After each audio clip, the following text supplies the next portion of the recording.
ధన్యవాదాలు.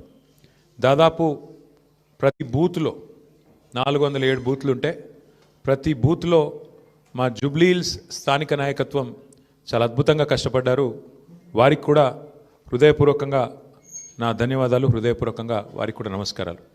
శ్రీమతి మాగంటి సునీత గోపీనాథ్ గారు అభ్యర్థి కొత్తదైనప్పటికీ, వారికి ఇదివరకు రాజకీయ అనుభవం లేకపోయినప్పటికీ వారు కూడా నిజంగా చాలా కష్టపడ్డారు. చాలా పెద్ద ఎత్తున వారు కూడా మరి పోరాటం కూడా చేసినారు. చివరి రోజు మరి ఏ రకంగా వారు పోరాడినారో మీరు అందరూ కూడా చూశారు. వారికి కూడా నా అభినందనలు. ఎందుకంటే కొత్త అభ్యర్థి అయినప్పటికీ, ఎక్కడా కూడా ప్రత్యర్థి ముఖ్యంగా అధికార పార్టీ అయినప్పటికీ, అధికార యంత్రాంగం మొత్తం ఉన్నప్పటికీ వారు కూడా మొక్కవోని ధైర్యంతో కొట్లాడినారు. సునీత గోపీనాథ్ గారికి మనస్ఫూర్తిగా నా అభినందనలు.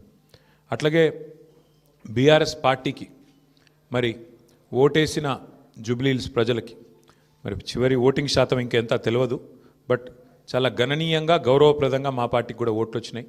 మరి మాకు ఓటేసిన జూబ్లీహిల్స్ ప్రజలందరికీ కూడా పేరు పేరున వారికి కూడా కృతజ్ఞతలు. సరే, సహజంగానే ఒక రాజకీయ పార్టీగా ఎన్నికల్లో దిగినప్పుడు గెలుస్తామనుకొని దిగుతాం, గెలుస్తామనుకొని కొట్లాడతాం, గెలవాలని కొట్లాడతాం, అట్లనే కొట్లాడినాం.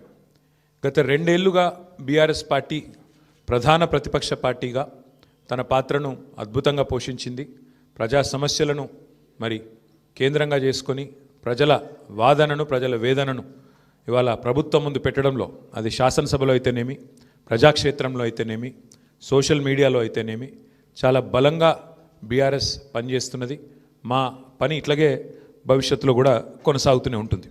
ఎందుకంటే ఈ ఉప ఎన్నికల్లో కూడా మేము నిజాయితీగా కొట్లాడినాం. ప్రజా సమస్యలనే కేంద్ర బిందువుగా చేసుకొని, ప్రజలనే ఎజెండాగా చేసుకొని ఎన్నికల్లో డెఫినెట్గా చిత్తశుద్ధితో నిజాయితీగా మేము కొట్లాడినాం. మీకు తెలుసు ఎట్లా ఎన్నికలు జరిగినాయి కూడా అందరు చూసినారు, నేను చెప్పక్కర్లేదు ప్రత్యేకంగా. మరి మొత్తం ఎన్నిక ప్రచారం ముగిసేదాకా ఎట్లా జరిగింది, ప్రతి సర్వేలో కూడా బీఆర్ఎస్ గెలుస్తుందని ఎట్లా చెప్పింది, ఆ తర్వాత ఆఖరి 3 రోజులు ఏం జరిగింది, ఇదంతా ప్రజలు చూసినారు. నేను అందులోకి పోను, అవి చెప్పను. కానీ ఒకటి మాత్రం వాస్తవం, ఈ ఎన్నిక డెఫినెట్గా మరి మాకు కొత్త ఉత్సాహాన్ని ఇచ్చింది, కొత్త బలాన్ని ఇచ్చింది. ఎందుకంటే మరి స్పష్టంగా ప్రజలు ఒక తీర్పు ఇచ్చారు. ఈ రాష్ట్రంలో ప్రత్యామ్నాయం కేవలం బీఆర్ఎస్ మాత్రమే. ఇంకా అది అందులో అనుమానమే లేకుండా ఖచ్చితంగా ఈ ప్రభుత్వం ఏదైతే పనిచేస్తుందో వారికి ప్రత్యామ్నాయంగా పోరాడుతున్న ఒకే ఒక్క పార్టీ బీఆర్ఎస్ అనే మాట స్పష్టంగా ప్రజలు చెప్పారు. డెఫినెట్గా దాన్ని కూడా మేము మాకు ఒక సానుకూల అంశంగానే తీసుకుంటా ఉన్నాం. సరే, ఇక ఈ ఎన్నికల్లో ఏ రకంగా అధికార యంత్రాంగం మోహరించింది, ఏ రకంగా వారు పనిచేశారు, ఇవన్నీ కూడా మీ కళ్ళ ముందున్నాయి. నేను వాటి విషయంలోకి ఎక్కువగా పోను. 2014 నుంచి 2023 మధ్యన కూడా చాలా ఉప ఎన్నికలు మన రాష్ట్రంలో జరిగినాయి. దాదాపు 7 ఉప ఎన్నికలు జరిగినాయి. ఈ 7 ఉప ఎన్నికలు పాలేరు కానీ, నారాయణ ఖేడ్ కానీ, హుజూర్ నగర్ కానీ, దుబ్బాక కానీ, నాగార్జున సాగర్ కానీ, హుజూరాబాద్ కానీ, మునుగోడు కానీ, ఈ అన్ని ఉప ఎన్నికల్లో మీరు ఆ రోజు కనుక గమనించినట్టయితే అప్పటి ప్రతిపక్ష పార్టీ కాంగ్రెస్ పార్టీ, ప్రధాన ప్రతిపక్ష పార్టీ, ఒక్క ఉప ఎన్నికల్లో కూడా గెలవలేదు. 7 ఉప ఎన్నికల్లో మేము దాదాపు అన్ని గెలిచాం, దాదాపు 5 గెలిచాం, ఒక 2 ఓడిపోయాం అంతే తప్ప మరి ప్రతిపక్షంలో ఉన్న కాంగ్రెస్ పార్టీ ఆనాడు ఒక్క ఉప ఎన్నికల్లో గెలవకపోయినా చివరికి మళ్ళీ 2023 సార్వత్రిక ఎన్నికల్లో వారు విజయం సాధించారు, గవర్నమెంట్ కూడా ఫామ్ చేశారు. అట్లాగే మధ్యలో జిహెచ్ఎంసీ ఎన్నికలు వస్తే కూడా, గ్రేటర్ హైదరాబాద్ కార్పొరేషన్ ఎన్నికల్లో కూడా మరి ప్రతిపక్షంలో ఉన్న కాంగ్రెస్ పార్టీకి ఆనాడు కేవలం 1-2 కార్పొరేటర్ సీట్లు వచ్చిన విషయం కూడా ఒక్కసారి గమనంలోకి తీసుకోవాలని చెప్పి కూడా నేను కోరుతా ఉన్నా.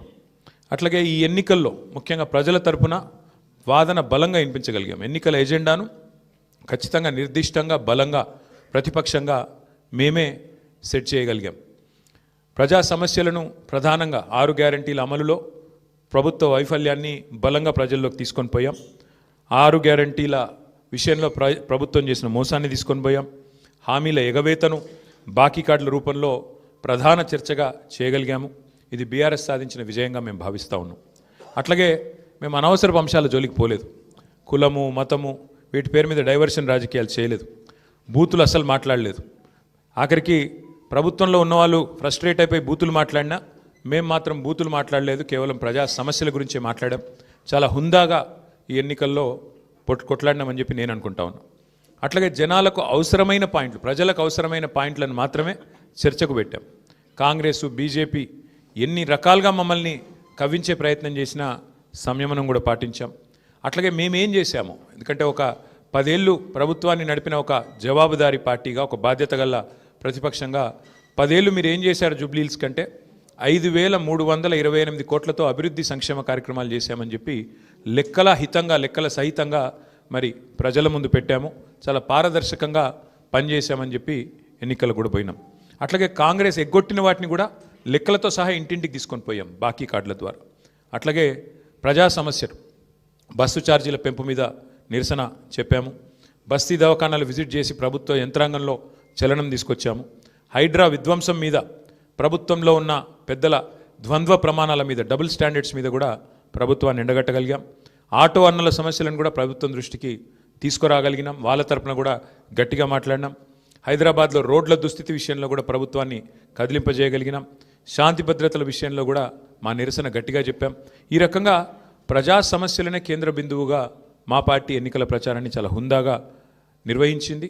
తద్వారా ప్రభుత్వం కూడా మాట్లాడక తప్పని అనివార్యత కల్పించాం. చివరికి 2 ఏళ్లలో ఒక్కసారి కూడా మరి సమీక్ష చేయని ముఖ్యమంత్రి గారు ఆఖరి ఎలక్షన్ ముందు రోజు 6 గ్యారంటీల మీద సమీక్ష చేయక తప్పని పరిస్థితి కూడా వచ్చింది అంటే ముమ్మాటికి అది బీఆర్ఎస్ విజయమే. అట్లాగే 2 ఏళ్లుగా మైనారిటీకి మంత్రివర్గంలో స్థానం లేదు. బీఆర్ఎస్ ఏదైతే మరి మంత్రివర్గంలో ఇట్లా మైనారిటీలకు స్థానం లేదు, ఒక ఎంపీ లేరు, ఎమ్మెల్యే లేరు, ఎమ్మెల్సీ లేరు అని గట్టిగా మాట్లాడితే చివరికి అనివార్యంగా అజారుద్దీన్ గారికి మంత్రి పదవి ఇయ్యక తప్పని అనివార్యత కల్పించింది కూడా ఖచ్చితంగా మా యొక్క